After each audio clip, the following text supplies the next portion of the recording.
Bonjour à toutes et à tous. Dans cette vidéo, nous allons parler de l'accès direct en kinésithérapie. Les prémices de l'accès direct ont commencé dans les années 70, où de nombreux pays anglo-saxons ont adopté cette approche pour éviter de consulter un médecin pour certains actes. Actuellement en France, l'accès direct se développe de plus en plus. Mais alors, l'accès direct, qu'est-ce que c'est ? Pour mieux comprendre, voici une vidéo d'une situation à laquelle vous pourriez être confronté.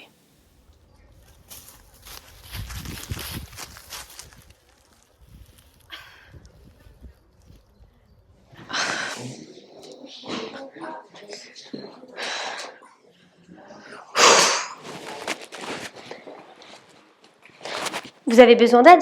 Excusez-moi, je suis perdue, je viens de me tordre la cheville. En courant, je voulais aller aux urgences, mais il y a trop de monde. Ah mince, oui c'est souvent le cas aux urgences. Je suis kinésithérapeute, mon prochain patient vient d'annuler son rendez-vous. Je peux vous prendre tout de suite si vous voulez. Vraiment, c'est possible? Oui bien sûr, c'est ce qu'on appelle l'accès direct en kiné. Pour les entorses de cheville, il n'y a pas besoin d'ordonnance. Je vais faire quelques tests et si besoin, je vous renverrai chez le médecin. Sinon, on pourra commencer directement la rééducation. Je vous en prie, entrez et installez-vous. D'ailleurs, à propos de l'accès direct, à quoi ça sert? Ça nous permet d'intervenir plus rapidement dans certaines situations, comme la vôtre. On évalue votre état par un bilan et ensuite, on choisit un plan de traitement personnalisé. Mais est-ce que vous êtes habilité à faire ça? Et oui, depuis 2015, les études de massokinésithérapie sont passées de 4 à 5 ans post-bac, avec l'intégration de la recherche visant à évaluer les techniques en fonction des dernières données scientifiques, pour répondre aux exigences de bonne pratique. De plus, nous avons au moins une formation obligatoire tous les 3 ans, car notre pratique évolue de jour en jour.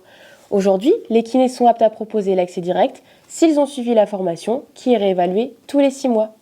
Cette approche revalorise notre formation en nous redonnant de l'autonomie. Aujourd'hui, vous pouvez donc vous adresser à un kiné pour des douleurs lombaires et une possible entorse de cheville. Mais restez connectés, d'autres indications pourraient arriver dans les années à venir. C'est vraiment intéressant, mais est-ce que vous avez besoin d'une radio pour commencer la kiné? On sait que les imageries ne sont pas toujours significatives et qu'il faut parfois plus se focaliser sur l'examen clinique. Prenons le cas des douleurs de dos. Il est possible de voir quelque chose à l'imagerie alors que le patient n'a aucune douleur et inversement. Aujourd'hui, nous savons que toutes les urgences sont saturées. Le but de l'accès direct est de ne plus dépendre systématiquement d'une prescription médicale. En éliminant cette étape, nous pouvons considérablement réduire le temps d'attente des patients, surtout pour les cas urgents. L'accès direct contribue aussi à la régulation médicale. Il permet le triage des patients et les dirige vers les experts appropriés. On sait aujourd'hui que la formation des médecins est peu orientée sur les indications des patients, à la rééducation et à la réadaptation. Les prises en charge en kinésithérapie seront ciblées sur le patient et adaptées à ses besoins spécifiques. Cela améliore d'une part l'efficacité du système de soins en simplifiant le parcours des patients et d'autre part l'efficience des soins qui est aussi améliorée en réduisant le recours à des structures inappropriées et aux dépenses de santé évitables. Je vais vous faire des tests. S'ils sont négatifs, ça signifie que nous pouvons commencer la rééducation immédiatement. Mais que se passe-t-il si les résultats du test sont positifs? Ça pourrait indiquer certains signes de gravité qui pourraient nécessiter une réorientation vers votre médecin pour des examens plus approfondis. C'est rassurant. Merci beaucoup pour toutes ces informations. Franchement, je suis soulagée de ne pas avoir à attendre des heures aux urgences. Je penserais venir vous voir directement. Avec plaisir. Passons au test ? Vous avez peut-être déjà entendu parler de drapeau rouge, mais qu'est-ce que c'est ? Eh bien, ce sont des signes de gravité qui contre-indiquent la prise en soin kiné et qui nécessitent un avis médical. Lors de son bilan, le kinésithérapeute va contrôler que le patient ne présente aucun de ces signes avant de débuter la rééducation. En France, l'accès direct reste encore très limité par rapport à d'autres pays, notamment les pays anglo-saxons.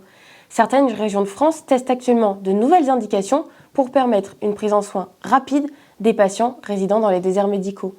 L'accès direct a donc comme but d'inclure le kiné comme premier contact dans le parcours de soins pour certains cas, tout en encourageant la collaboration entre les différents professionnels de la santé. Cela favorise la prise en charge précoce des problèmes musculo-squelettiques pour permettre d'accélérer la guérison. Merci à vous d'avoir regardé et n'oubliez pas de vous abonner.